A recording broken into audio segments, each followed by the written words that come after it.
मैं 12 साल की हूँ और मैं भक्ति में जीवन जीना चाहती हूँ। मेरा बहुत मन है कंठी धारण करूं और शुद्ध जीवन जीऊं, पर मेरे घर में प्याज लहसुन आदि व्यवहार होता है और घर में धार्मिक माहौल का अभाव है। ऐसा क्या करें जिससे मेरे घर का माहौल परिवर्तित हो जाए। मैं हॉस्टल में रहती हूं तो वहां में सब पात्र सामान होते हैं, तो इस तरह के वातावरण में अपने आप को किस प्रकार पवित्र रख के मैं भक्ति में जीवन जीऊं, और क्या ऐसे सेवा के रहते हुए भी क्या मैं श्री तुलसी जी को कंठ में धारण कर सकती हूं। सबसे पहले तो 12 साल की एक बालिका है, उनका ये भाव है। देखो, अभी अभी हमने उदाहरण में एक बात कही थी, प्रहलाद जी की आयु कितनी थी? 4.5-5 वर्ष की। उन्होंने ना तो अपने पिता का त्याग किया, ना परिवार का त्याग किया, ना राक्षस कुल का त्याग किया, ना कुछ भी। पिता ने राक्षस विद्यालय में भेजा कि वहां राक्षसी विद्या सीखने को, तो प्रहलाद जी वहां भी गए और राक्षसी विद्या सीख रहे थे। देखो, जब आप जानते हैं कि आपका वातावरण और आपकी स्थिति, आपका माहौल जन्म से ही ऐसा बन चुका है कि उसमें आप ज्यादा परिवर्तन नहीं कर सकते, आपके हृदय में ठाकुर जी आकर के विराजमान हो गए, तो अब यहां पर एक भाव रख सकते हैं कि आप बाह्य जो भी वस्तु स्वीकार कर रहे हैं उसको केवल व्यवहार मात्र मानो। व्यवहार मतलब नाटक मात्र करो। वो केवल आपका देह स्वीकार कर रहा है, देह को जीवित रखने के लिए आप उस चीज का उपभोग कर रहे हो। केवल इतनी बुद्धि रखो, मन से आप परम शुद्ध रहो, मन को पवित्र रखो, और मन को पवित्र रखने के लिए ठाकुर जी का स्मरण, चिंतन और नाम जप करो। तुलसी माला कंठ में धारण करने के लिए विधान तो ऐसा है कि आपको प्याज लहसुन भी नहीं खानी चाहिए, लेकिन यदि आपको खाना ही पड़ेगा, ऐसा कोई उपचार ही नहीं बचा, तो क्या किया जाए? आप कंठ में न धारण करके उनको समीप रखो और नित्य सुबह स्नान करने के बाद शुद्ध पवित्र अवस्था में अपने 12 अंगों पर उसका स्पर्श कराओ, और नित्य मानसिक कंठी माला धारण कर लो। नेत्र बंद करके मन में ऐसा भाव रखो कि हमने गले में तुलसी माला पहन रखी है, हमारे कंठ में तुलसी जी विराजमान है, और ऐसा विराजमान करके भाव रख के फिर नाम जप करो। हमारे यहाँ मानसी सेवा को प्रत्यक्ष सेवा से ज्यादा श्रेष्ठ माना गया है। आप प्रत्यक्ष ठाकुर जी की सेवा करते हैं, वो गौड़ मानी जाती है, पर आप मानसी सेवा में रहते हैं, उसको ज्यादा प्रमाणित माना जाता है।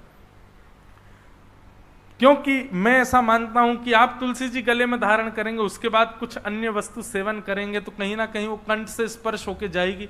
तुलसी जी को उससे श्रम ना हो, कष्ट ना हो, उसके लिए मानसी तुलसी धारण करो। मन से, मन में भाव रखो और प्रतीक्षा करो जब तक शुद्ध ना हो जाए तब तक। अभी आयु बहुत छोटी है, 12 वर्ष की है, कुछ वर्ष और प्रतीक्षा करो। उस वर्ष के बाद ये प्रमाणित ठाकुर जी करेंगे, ठाकुर जी सब व्यवस्था करेंगे, सब कुछ आपके अनुकूल शुद्ध हो जाएगा, उसके बाद सब करिएगा। तब तक मानसी सेवा में प्रवृत्त रहो। जी प्रणाम। कर्म बड़ा या भक्ति बड़ी, आप इन दोनों को अलग क्यों मानते हो? कर्म भक्ति युक्त होकर के करना चाहिए। इन दोनों में बड़ा छोटा मत कीजिए कि वो बड़ा है ये छोटा है। कर्म करिए, नाम जपते चलो, ध्यान धरते चलो, हर समय कृष्ण का ध्यान धरते चलो, काम की वासना को मिटाते चलो, कृष्ण गोविंद गोपाल गाते चलो। आप स्कूल में पढ़ते हो, कॉलेज में पढ़ते हो, यूनिवर्सिटी जाते हो, जॉब करते हो, बिजनेस करते हो, भक्ति युक्त होकर के करो ना सारे काम। आप उन दोनों को अलग अलग क्यों, उनका डिवाइडेशन क्यों कर रहे हो, उनको डिवाइड क्यों कर रहे हो, उनको अलग अलग क्यों मानते हो? लेकिन फिर भी आप अलग मानते हो तो कर्म प्रधान विश्व रचि राखा, कर्म प्रधान है। एक बार को यदि जगन्नाथपुरी जाने का अवसर मिल रहा हो, लेकिन बहुत बड़ा कोई काम, आपका कर्म बीच में रुक रहा हो, तो कर्म को प्रधानता देने वाले को तो रुक जाना चाहिए, कर्म को पहले करना चाहिए। लेकिन जिसके लिए ठाकुर जी सर्वोपरि हैं, उसको तो सब तज हरि भज, सब छोड़ो, जाओ ठाकुर जी के पास, ठाकुर जी संभाल लेंगे अपने आप। लेकिन फिर भी इन दोनों को अलग मत मानिए, ये दोनों एक ही हैं। एक ही नहीं है, भक्ति युक्त होकर के कर्म करना चाहिए, अलग नहीं है। मन को शुद्ध करने कैसे? ये 7 दिन मैया और मैया भैया जिसने भी भेजा है, 7 दिन किसके लिए हम लोग बैठे हैं? मन की शुद्धि के लिए ही बैठे हैं। यहाँ जितने विषय बताए जा रहे हैं, विचार बताए जा रहे हैं, वो सब मन की शुद्धि के लिए ही हैं। फिर तीसरा इन्होंने कहा भक्ति मार्ग में आगे कैसे जाएं? अगर मन भटक जाए तो क्या करें? सब साधन यही बताए जा रहे हैं, इन्हीं को सुनते जाओ और सुनिए। कल से आप सब लोग एक डायरी और पेन लेके बैठा कीजिए कथा में, जो सूत्र आपको बढ़िया लगे तुरंत उसको लिख लिया कीजिए, तो ये इतने प्रश्न नहीं आएंगे मन में। और जिसका संशय हो वो संशय को रखे ना, प्रश्न जरूर पूछे।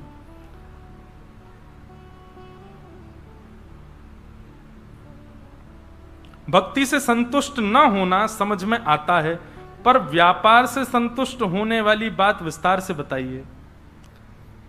वाह, भक्ति से संतुष्ट नहीं होना चाहिए, यह बात तो महाराज जी समझ में आ जाती, पर आप कह रहे हो कि व्यापार से संतुष्ट हो जाना चाहिए।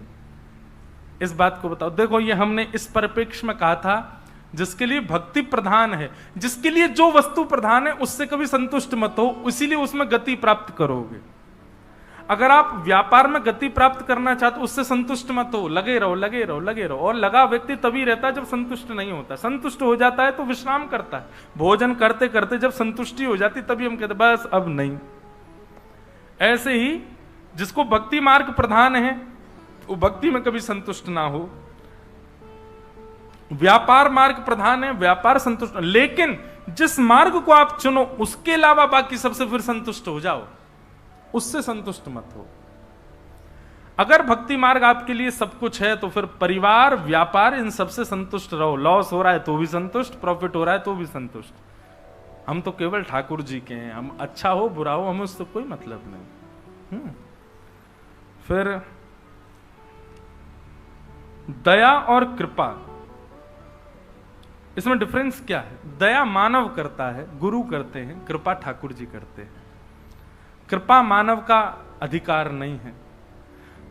दया किसी के भाव को देख करके की जाती है, पर कृपा ठाकुर जी करते हैं, वो कई बार भाव भी नहीं देखते, कर देते हैं बस। कृपा का अधिकार मानव का नहीं है, तो ठाकुर जी का है। दया और कृपा में यही अंतर।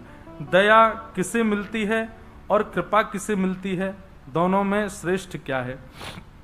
बात श्रेष्ठ स्पष्ट यही हो जाती है कि दया मानव करता है, कृपा भगवान करते हैं। दया मानव किसी की स्थिति देख करके करता, पर ठाकुर जी कई बार स्थिति भी नहीं देखते फिर भी दया कर देते हैं, कृपा कर देते हैं।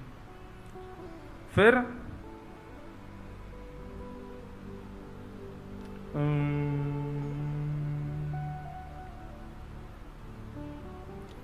राधा रमण जी की भक्ति में आगे बढ़ना है, मैं क्या करूं? सत्संग सर्वश्रेष्ठ उपाय है। जितना हो सके ठाकुर जी की लीलाओं को श्रवण करो, कथाओं को श्रवण करो, वैष्णव जनों को सुनो। जितना आप सुनेंगे उतना चिंतन बढ़ेगा, उतना भाव बढ़ेगा। फिर धीरे धीरे क्या होगा, आप मानसी सेवा में प्रवेश करने लग जाओगे। आपकी मस्तिष्क ही एक अलग सेवा करने लग जाएगा, उससे अपने आप आपका प्रेम उन्माद बढ़ेगा। फिर आप राहुल केला रहो चाहे कहीं रहो, आपके लिए सब वृंदावन हो जाएगा, सब राधा रमण जी का ही आंगन हो जाएगा। सब जगह जित देखूं उतित श्याममयी है, ऐसी स्थिति हो जाएगी। हम परिवार में रहकर कैसे हरि भजन हरि प्रिय हो सकते हैं? हमारे मन संसारिक लोगों में नहीं लग रहा है, कृपा करके कोई उपाय मतलब हमारा मन संसारिक लोगों में नहीं लग रहा है तो अच्छी बात है। ये तो संसारिक लोगों में ना लगे, पर इनका भाव ये है, मैं समझ गया, इनका भाव ये है कि हमारा संसार में मन लग नहीं रहा, लेकिन परिवार में रह करके भजन करना। कैसे करें? परिवार में मन ही नहीं है, हमारी इच्छा ही नहीं है। देखो, किसी भी बच्चे का स्कूल में मन नहीं लगता, पर वो स्कूल क्यों जाता है? पढ़ना तो है, माता पिता पैसा खर्च कर रहे हैं, बनना तो है। हमको लगता है कि बच्चा हॉस्टल गया, बहुत खुशी, बेचारा खुश नहीं होता, वो उसको याद आती है अपने घर की। किसी को भी अच्छा नहीं लगता हॉस्टल में रहना, और जिन बच्चों को बहुत अच्छा लगता है हॉस्टल में रहना, स्कूल में रहना, वो पता नहीं कहां से आते हैं, वो कोई एंजल ही होते होंगे, हमको तो नहीं लगता। कि वो बच्चा सबका विद्रोही बन जाता था, जो टीचर के आते ही बोलता मैम आपने कल एक होमवर्क दिया था चेक कर लीजिए। उसको सारे बच्चे खींचते, तू तेरे को क्यों जबरदस्ती होती बताने की है। जो ऐसे बच्चे होते हैं जिनको स्कूल बहुत अच्छा लगता है, टीचर्स बहुत अच्छे लगते हैं, काम बहुत अच्छा लगता है, वो सारे बच्चों को अच्छा नहीं लगता। तो स्कूल जाना किसी को प्रिय नहीं होता, पर फिर भी बालक किस बुद्धि से जाता है। व्यापार पे जाना किसी को अच्छा नहीं लगता, पर किस बुद्धि से जाते हैं, वो एक हमारा कर्तव्य है, वो हमको करना है। भक्ति भाव जीवन में आ जाए और उसके बाद संसार ही अच्छा ना लगे, ठाकुर जी की कृपा है, पर फिर भी आपको त्याग नहीं करना है। उसके पीछे कारण है कि अभी समय परिवर्तित हो गया है। अब कलयुग का वो स्थिति चल रही है कि आप यहां पर त्याग नहीं कर सकते।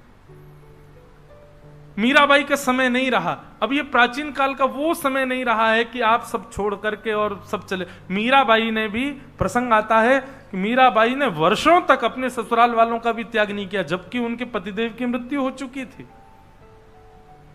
उसके बाद भी मीराबाई वहीं रहती थी, इतनी परेशानियां झेलते हुए भी रहती थी। एक दिन जब अति हो गई और बहुत वर्ष निकल गए सहते सहते मीराबाई को, तब एक बार मीराबाई ने गोस्वामी जी को पत्र लिखा, गोस्वामी तुलसीदास जी को, कि मैं क्या करूं, मैं ऐसे परिवार में रहती हूं, मैं इनको छोड़ना नहीं चाहती, मैं इनको त्यागना नहीं चाहती, पर मैं क्या करूं। मेरी भक्ति और मेरे ठाकुर जी के प्रति यदि आक्षेप करने वाला परिवार हो तो ऐसे परिवार के प्रति मैं क्या भावना रखूं। तब गोस्वामी जी ने उत्तर के रूप में चौपाई लिख करके भेजी, जाके ही न राम वही देही तजिए ताही कोटि वही रिसम यद्यपि परम स्नेही। जिसके हृदय में राम जी नहीं है, वैदेही सीता नहीं है, हे मीराबाई, तजियता ही कोटि वैरिसम यद्यपि परम स्नेही, चाहे वो कितना भी स्नेही क्यों ना हो, उसको तुरंत त्याग दो। तब मीराबाई ने गृह त्याग किया। हम उस स्थिति में नहीं पहुंचे, तो इसलिए कर्तव्य मान करके परिवार में रहो। प्रहलाद जी ने त्याग नहीं किया अपने पिताजी का, प्रहलाद जी ने त्याग नहीं किया अपने राक्षस कुल का, वहीं रहे, वहीं रहकर के नरसिंह भगवान को प्रकट कर दिया। इसलिए हमेशा भाग जाना उपाय नहीं होता, रुको, डटो और थोड़ा सौम्य भाव से प्रतीक्षा करो ठाकुर जी की। तो ये कुछ प्रश्न है। महाराज जी आपके चरणों में दंडवत, बोलो वृंदावन बिहारी लाल। तो ये कुछ भाव, कुछ प्रश्न है। तो वेद रूपी कल्प वृक्ष का पका हुआ फल श्रीमद् भागवत, और ऐसी भागवत को क्या करना है, बोले पिबत भागवतम रसमालयम, भागवत की कथा को पियो। पीने का अभिप्राय क्या है? हम जो वस्तु पान करते हैं, जो वस्तु खाते हैं, जिस वस्तु का सेवन करते हैं, वो कुछ क्षण में ही हमारे तन में दिखने लग जाती है। दिखने लग जाती मतलब उसका असर हमारे तन के ऊपर होता है। ठंडा पानी पीते हैं अपने आप शीतल हो जाते हैं, गर्म पानी पीते हैं तो अपने आप उष्ण हो जाते हैं। हम ज्यादा घी खाते हैं, ज्यादा कुछ तला हुआ पाते हैं, तो फिर कुछ दिनों में हमारा शरीर दिखने लग जाता है, हाँ खाते पीते हैं। हम दवाइयां लेते हैं, औषधियां लेते हैं बहुत ज्यादा, तो औषधि भी दिखने लग जाती है। हम मद्यपान करते हैं तो भी हमारे चेहरे से दिखने लग जाता है। हम जो खाते पीते हैं वो हमारे अंग प्रत्यंगों से दिखने लग जाता है। ऐसे ही भागवत की कथा को सुनो मत, पियो, ताकि पी करके जब आप संसार में जाओ तो आपके तन से पता लगने लगे कि आप वैष्णव हो।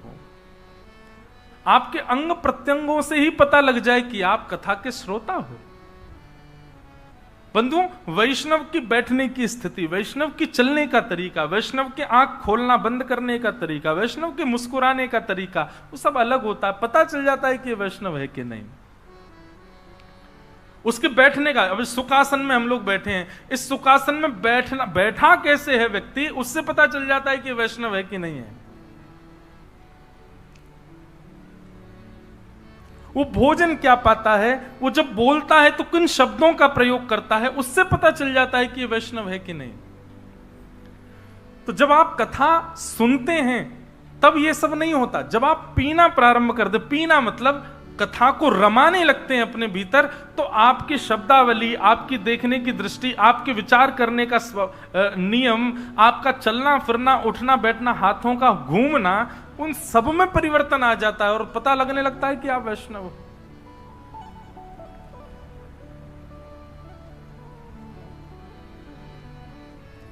प्रणाम करने मात्र की आपके तरीके से पता चल जाता है कि आपने कथा सुनी है कि नहीं कभी। आप किस तरीके से प्रणाम कर रहे हो और प्रणाम करते समय आपके हाथों की और कमर की आकृति कितनी झुक रही है, उससे पता चल जाता है कि आप वैष्णव हो कि नहीं हो। कथा को सुनना नहीं है, पीना है। पिएंगे तो हमारे जीवन में परिवर्तन के रूप में कथा आएगी। हमारा रोम रोम, हमारी वाणी, हमारी दृष्टि, हमारी एक एक इंद्रिय दिखाएगी कि हम वैष्णव हैं। कुम्मन दास जी के प्रसंग में आता है कि श्री कुम्मन दास जी के एक पुत्र की मृत्यु हो गई और जैसे कुम्मन दास जी को ये बात जाके बताई गई, हे कुम्मन दास जी, तुम्हारे पुत्र की मृत्यु हो गई, सुनते ही कुम्मन दास जी मूर्छित हो गए। किसी ने गुसाई विठलनाथ जी को जाकर के बताया, बोले कुम्मन दास जी के पुत्र की मृत्यु हो गई। गुसाई जी बोले बहुत बुरा हुआ। बोले लेकिन आश्चर्य इस बात का ज्यादा हो रहा है कि कुम्मन दास जी जैसा भक्त अपने पुत्र की मृत्यु पर मूर्छित हो गया। अरे इतना संसार में पड़ा हुआ व्यक्ति यदि उसको पता चले उसका पुत्र मर गया, वो भी मूर्छित नहीं होता। कुम्मन दास जी तो दिन रात भजन करते हैं, दिन रात ठाकुर जी को भजते हैं, पुत्र में इतनी आसक्ति कि उसकी मृत्यु की खबर सुन के मूर्छित हो गए। गुसाई विठलनाथ जी बोले कुम्भन दास पुत्र की मृत्यु की बात सुन के मूर्छित नहीं हुआ है, मुझे पता है वो मूर्छित क्यों हुआ है, क्योंकि वो वैष्णव है। दौड़ करके गए गुसाई जी और मूर्छा में पड़े कुम्भन दास जी पानी डाल रहे हैं, दवाई डाल रहे हैं, उठ ही नहीं रहे। तभी गुसाई जी ने कान में जाकर के कहा, ए कुम्भन दास, मुझे पता है तुम इसलिए मूर्छित हो गए हो कि भाई पुत्र की मृत्यु हो गई, अब तो हमको सूतक लग गए, अब तो मैं मंदिर जा ही नहीं पाऊंगा, मैं ठाकुर जी को देख ही नहीं पाऊंगा। लेकिन चिंता मत करो, मैं मंदिर की खिड़की खोल दूंगा, वहां से तुम देख लिया करना। सोई उठ के बैठ गए। हाँ अब ठीक हूं मैं। अब देखो संसार के व्यक्ति के लिए ये बात बड़ी, वो कहेगा राम राम, कैसे ऐसा भी पिता होता है कोई है? उसको पुत्र की मृत्यु की चिंता नहीं है, उसको पुत्र की मृत्यु का कष्ट नहीं है। संसार के लोगों के लिए तो यही कष्ट हो जाएगा कि ऐसा भी पिता हो सकता है कि हाँ। वैष्णव भक्त के लिए बड़ी बात नहीं, वैष्णव के लिए तो ठाकुर जी प्रधान है, ठाकुर जी की सेवा प्रधान है, ठाकुर जी का दर्शन प्रधान है, उनके अतिरिक्त कोई प्रधान नहीं है। कुम्भन दास जी को इस बात का कष्ट नहीं, इस बात की पीड़ा नहीं कि मेरा पुत्र चला गया। पीड़ा है, पर मूर्छा इसके लिए नहीं थी कि पुत्र चला गया, मूर्छा इसके लिए थी कि मैं पुत्र के बिना तो रह लूंगा, लेकिन 7 दिन श्री जी को देखे बगैर कैसे रहूंगा, उनको देखे बगैर कैसे मेरा जीवन कटेगा। और कुम्भन दास जी मूर्छित हो गए। पर जब पता चला कि नहीं, गुसाई जी कह रहे हैं खिड़की से तुमको दर्शन करा देंगे, सो ठीक हो गए। अब ये कुम्भन दास जी की स्थिति में दिख रहा है कि वो वैष्णव है।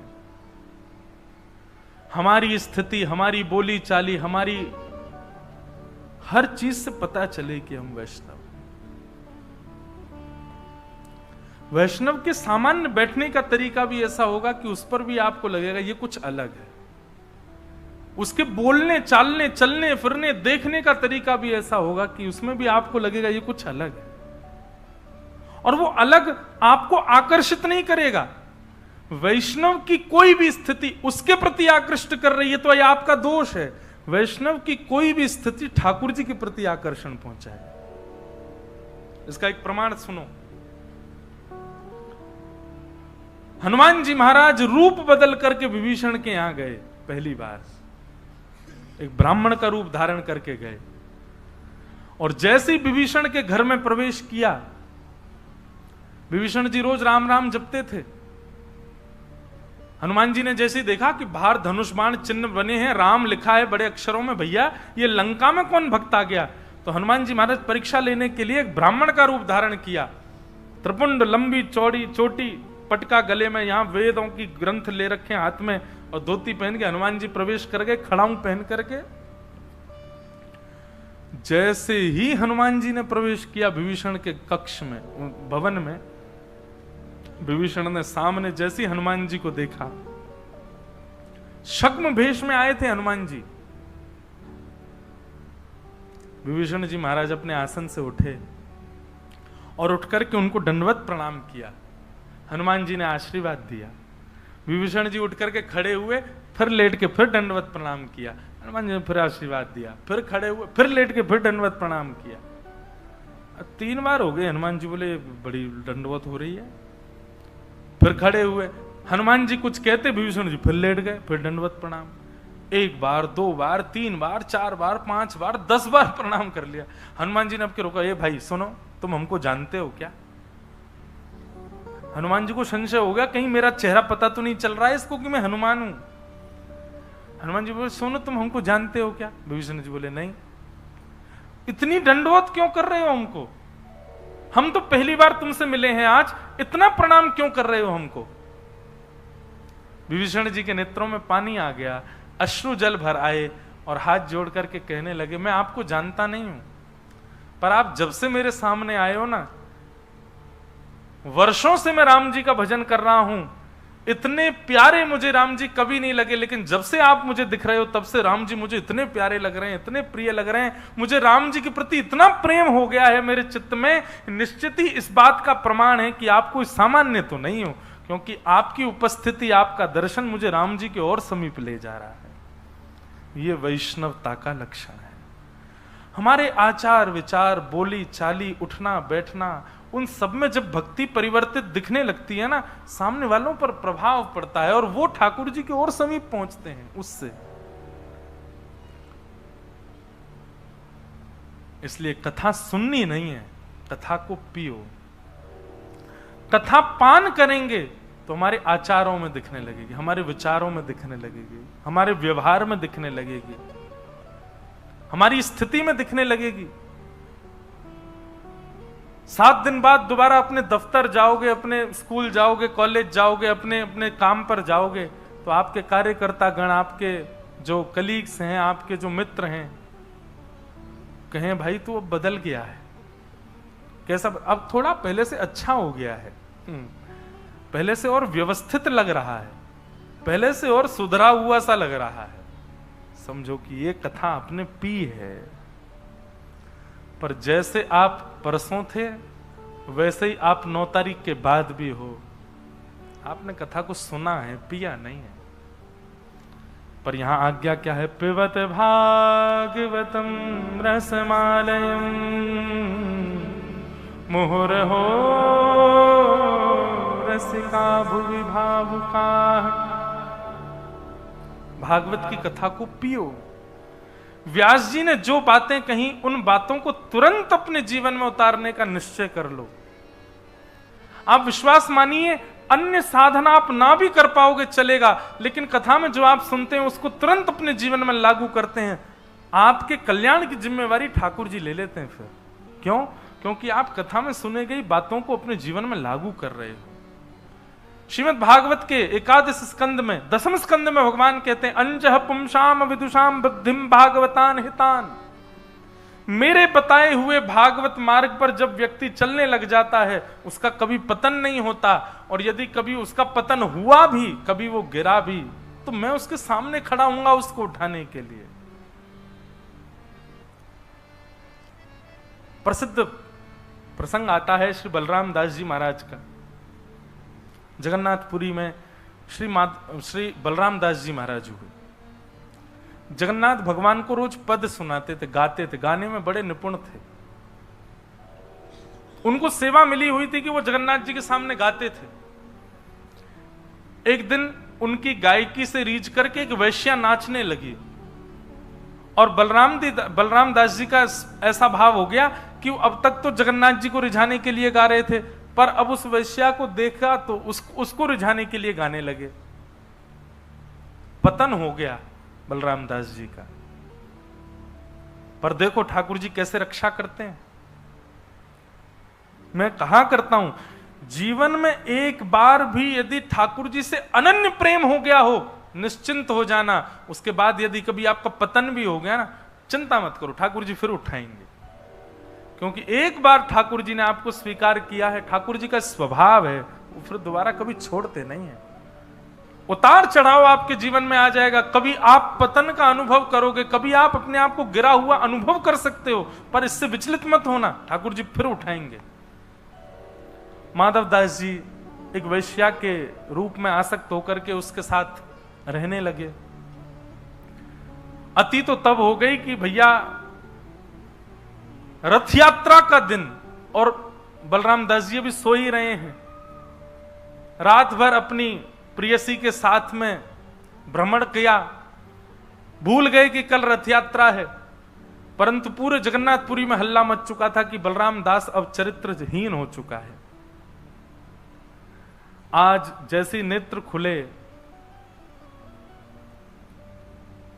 विजय घंट का नाद सुनाई दे रहा था, जो जगन्नाथ भगवान के सामने बजाते हैं, विजय घंट, उसका नाद सुनाई दिया। और पंडा पुजारियों की जब हल्ला सुनाई दिए, वो सब जगन्नाथ जी को लेकर के आ रहे हैं रथ के लिए।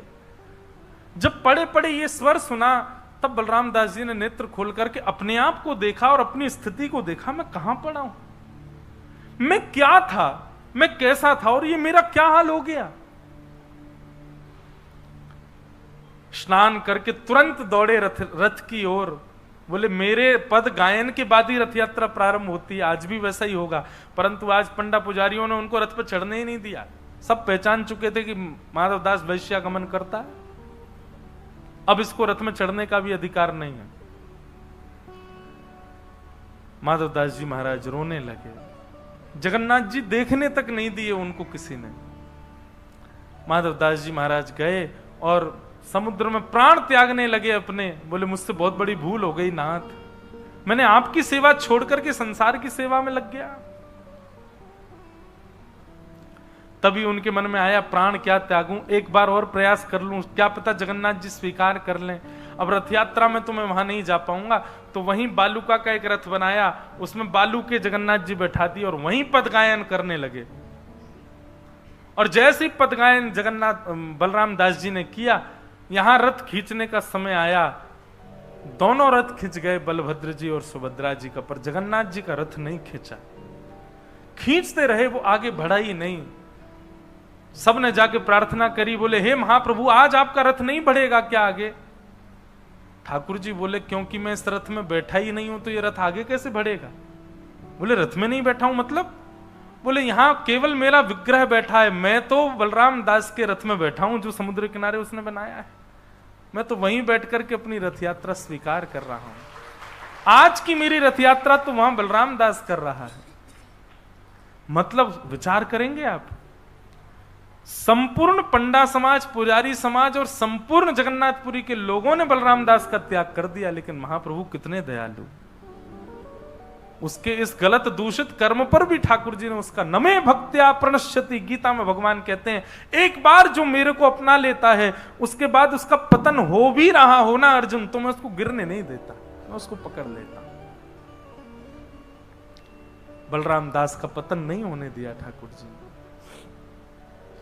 इसलिए भैया एक बार भी यदि ठाकुर जी से आपको प्रेम हो गया हो, एक बार भी श्री कृष्ण के प्रति नेत्र सजल हो गए हों, निश्चिंत हो जाना संपूर्ण जीवन के लिए। अब ठाकुर जी ने स्वीकार कर लिया है, अब आपका पतन नहीं होगा। होगा भी तो चिंता मत करना, ठाकुर जी आपको संभालने आएंगे। पर इसकी चिंता बनी रहे चित्त में कि पतन वाला कार्य कुछ करना नहीं है हमको, यूं छोड़ आए कर ले ठाकुर जी बचा ही लेंगे, ऐसा नहीं, जानबूझ करके नहीं। तो ऐसे भाव हैं। पिबत भागवतम रसमालयम, भागवत की कथा को पियो। कब तक पियो? बोले मुहुर हो रसिका भुवि भावुका, पीते रहो पीते रहो पीते रहो जीवन पर्यंत। बंधुओं अपनी कोई भी सेवा का आप लोग त्याग कर देना, पर कभी कथा सुनने का त्याग मत करना।